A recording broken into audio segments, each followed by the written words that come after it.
Bonjour, c'est Ludovic Leclerc, votre analyste pour Belgian Investor, et voici la mise à jour en vidéo de mon avis concernant le pétrole Brent. Alors un graphique journalier pour une périodicité de 3 mois.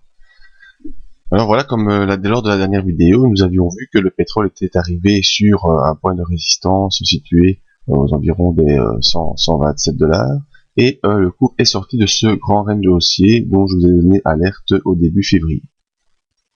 Depuis, le cours est en phase de latéralisation, compris entre deux bornes, la borne basse étant située vers 122,50 $ et les 127 initialement rejoints. Alors, cette semaine est une semaine légèrement baissière, par rapport à la semaine dernière, nous avions fait une clôture sur les 125,81. On a décliné légèrement toute la semaine, pour même passer sous la M20 lors de la journée de vendredi, venir prendre appui sur le support comme ce fut le cas la semaine précédente et terminer la semaine sur une journée haussière assez volatile qui est allée rejoindre le haut de la bande de Bollinger et quasiment la zone de résistance. Pour constater également sur les bandes de Bollinger le parallélisme des bandes de Bollinger, toutes les deux à plat.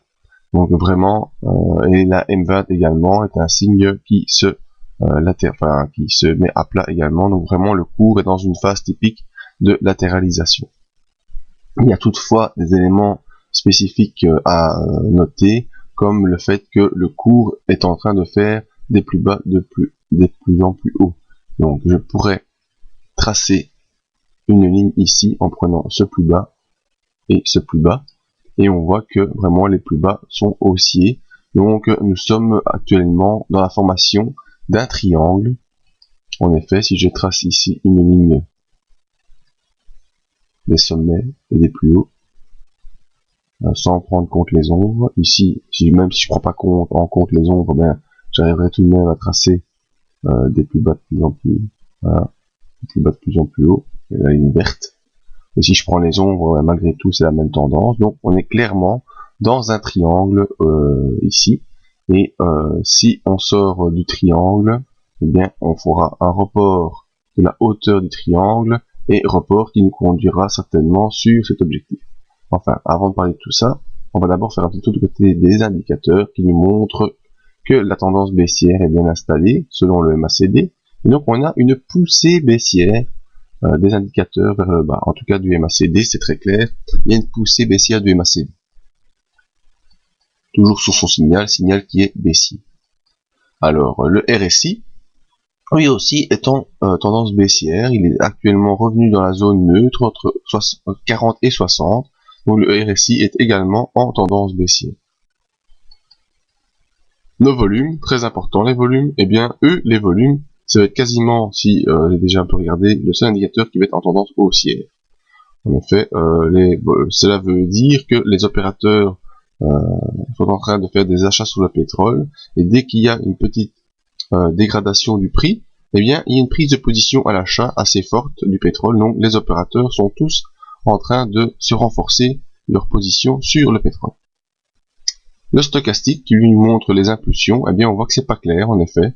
Il y a des impulsions, des mini-impulsions haussières, mini-impulsions baissières, mini-impulsions haussières, mais tout cela nous donne quand même une tendance majoritairement baissière, le signal étant baissier, et le stochastique fait des allers-retours autour de ce signal, mais toujours en faisant des plus bas de plus en plus bas, et des plus hauts de moins en moins hauts. C'est le principe habituel, vous commencez bien à le connaître. Donc le stochastique est baissier. Conclusion de tout ça, eh bien on a un MACD qui est baissier sous son signal qui est en baisse.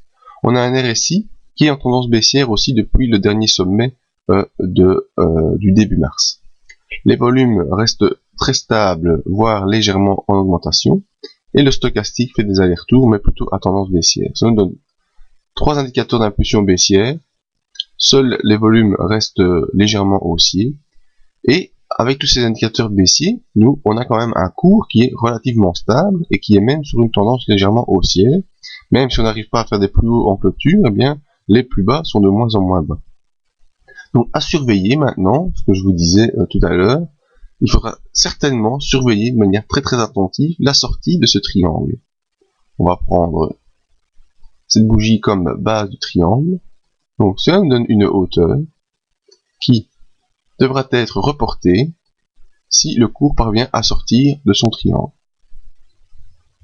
Donc moi, ce que j'anticipe maintenant, on aura peut-être encore un ou deux allers-retours, mais on aura probablement une sortie du triangle en clôture qui viendra fort dans cette zone-ci, avant d'avoir probablement un petit retour sur la base du triangle, avant d'avoir une accélération haussière vers les $131. Maintenant, je peux essayer de prolonger voilà ce triangle, comme ça vous avez vraiment la zone ici qui est encore une zone d'oscillation possible du triangle avant une probable sortie par le haut ou par le bas. Alors envisageons maintenant la sortie par le bas, admettons que le cours vienne clôturer sous cette ligne de support, eh bien il faudra certainement s'attendre à un retour du cours.